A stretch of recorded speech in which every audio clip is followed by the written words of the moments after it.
MLA Nayani గారు సతీమణి గారితో అమ్మవారి దర్శనానికి వచ్చారు. ఆలయ అభివృద్ధి అయితే మొత్తం రూపురేఖల ధర వరకు ఖచ్చితంగా మారాలి అంటూ కూడా పనులన్నీ పూర్తవ్వాలంటూ కూడా ఇప్పుడే దేశం ఇవ్వడం జరిగింది. ప్రస్తుతం మనతో ఎమ్మెల్యే గారు ఉన్నారు. నమస్తే సార్.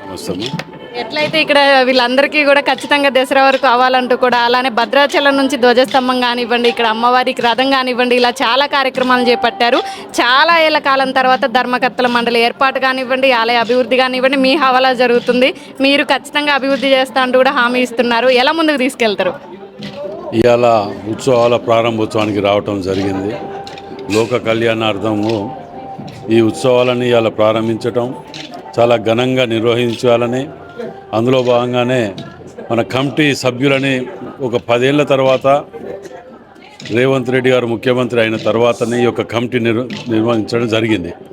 సో కమిటీ సభ్యులతోటి కూడా మాడ వీధుల గురించి కానివ్వండి, అమ్మవారి రథం గురించి కానివ్వండి, వివిధ అంశాల మీద డిసిల్టింగ్, సుందరీకరణ, వీటన్నిటి మీద మేము చర్చించుకోవడం జరిగింది.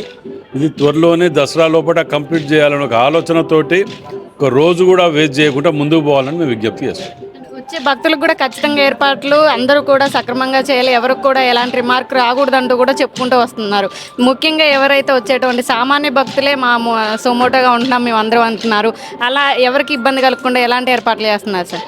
ఇక్కడ మాకు ఫస్ట్ కమిటీ సభ్యులకు కానివ్వండి, ఇక్కడ గుడి దేవస్థానం సభ్యులకు కానివ్వండి, ఈఓ గారికి ఇట్లా అందరు కలిసికట్టుగా మంచి టీం వర్క్ చేస్తున్నారు. ఇక్కడ ఎక్కడ కూడా అసౌకర్యం కలగకుండా భక్తులకు అన్ని ఏర్పాట్లు చేసే విధంగా, సామాన్య భక్తులకే ఎక్కువ ప్రియారిటీ ఇచ్చుకుంటూ, విఐపీలకు కానీ అదని ఇదని ఉండేదే కానీ దానికి అధిక ప్రాధాన్యత భక్తులకు, సామాన్య భక్తులకే ఇవ్వాలని చెప్పి మేము ఆలోచనతో పోతున్నాం. సీఎం గారితో కూడా మాట్లాడి నిధులు తీసుకొస్తున్నాం, ఖచ్చితంగా మీరు భారీ మార్పు చూడబోతున్నారంటే ఇప్పుడు కూడా చెప్పడం జరిగింది. అంటే ఎలా చేయబోతున్నారు సార్? చూడండి, ఇప్పటికే మేము మాడ వీధులకు 30 కోట్లు తెచ్చినాం. గజస్తంభం కానివ్వండి, రథం కానివ్వండి, అంతా కలిపి 32 కోట్లు అవుతుంది. అమ్మవారి చెరువుని, భద్రకాళమ్మవారి చెరువుని సుందరీకరణ చేయడానికి, డిసిల్టింగ్ చేయడానికి, దానికి కూడా సుమారు ఒక 30 కోట్లు తేవటం జరిగింది. అదే కాకుండా ఇవాళ దానికి ఇంకో 60-70 కోట్లతోటి బ్రిడ్జ్ కట్టడానికి, ఆ బ్రిడ్జ్ అంటే గ్లాస్ బ్రిడ్జ్ కానివ్వండి, వివిధ సుందరీకరణ చేయడానికి, ఇటు నుంచి హంటర్ రోడ్ పోయే విధంగా ప్రజలకు టూరిజం తీరుగా ఇది ఉండే విధంగా, హబ్ తీరుగా ఉండే విధంగా ఏర్పాటు చేయడం జరుగుతుంది. మేము వచ్చి ఏర్పాటు చేసిన చాలా డెవలప్ అయిన తర్వాతనే ఇవాళ 10,000 మంది వస్తున్నారు పర్ డే. గతంలో 2,000 మంది దాకా వచ్చేది. ఇవాళ ఒక 10,000 మందితోటి రావటం, ఇది చూసి నిజంగా కూడా ఆశ్చర్యపోతున్నాం. ఇంత ఇది కానీ మాకు కూడా చాలా సంతోషంగా ఉంటుంది. మా ఆయంలో అమ్మవారు మీతో చేయించుకుంటుంది అంటారా?